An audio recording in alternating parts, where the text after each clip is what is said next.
podcast. Today I want to talk about 1 Corinthians chapter 11 and how it focuses on the proper conduct during worship, specifically addressing the issue of head coverings in the Lord's Supper. Here's an overview of the chapter. In this chapter, Paul addresses the Corinthians' behavior during worship gatherings, particularly regarding head coverings and the observance of the Lord's Supper. He emphasizes the importance of maintaining proper order, respect, and unity within the church. Paul provides instructions on the significance of head coverings for men and women, as well as guidelines for the proper observance of the Lord's Supper. Regarding head coverings, Paul begins by discussing the issue of head coverings during worship. He explains that men should not cover their heads during prayer or prophesying, as it is a sign of submission to Christ. On the other hand, women should cover their heads as a symbol of submission to their husbands and the created order. Paul emphasizes the importance of maintaining proper gender roles and decorum during worship. Regarding the Lord's Supper, Paul then addresses the Corinthians' improper behavior during the observance of the Lord's Supper. He criticizes their divisions and selfishness, as some were eating and drinking to the point of excess, while others went hungry.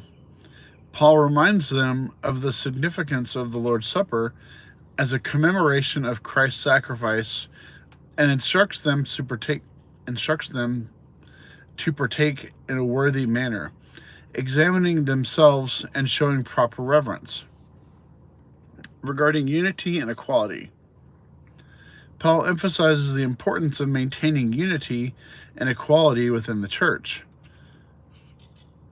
He reminds the Corinthians that they are all part of the body of Christ and should not show favoritism or division. He rebukes their selfishness and urges them to consider the needs of others, particularly during the sharing of meals and the Lord's Supper. Regarding proper order in worship, Paul provides guidelines for maintaining proper order and conduct during worship gatherings. He reminds the Corinthians of the authority structure established by God, with Christ being the head of every man and man being the head of woman.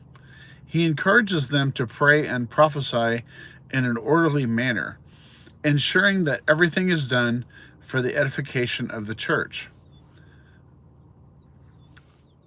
And also, Paul concludes by commending the Corinthians for following the traditions he had passed on to them. He gives them further instructions regarding the Lord's Supper, emphasizing the seriousness of the occasion and warning against partaking in an unworthy manner.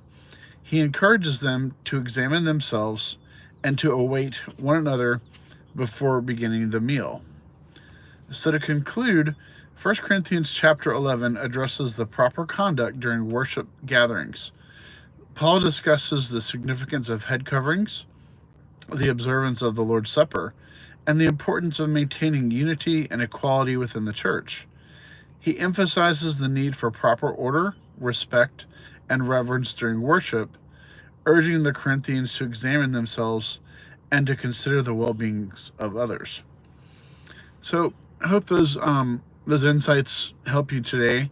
I hope you consider them and go back and read chapter 11 of 1 Corinthians if you'd like to gain more insight into that chapter about what Paul's talking about.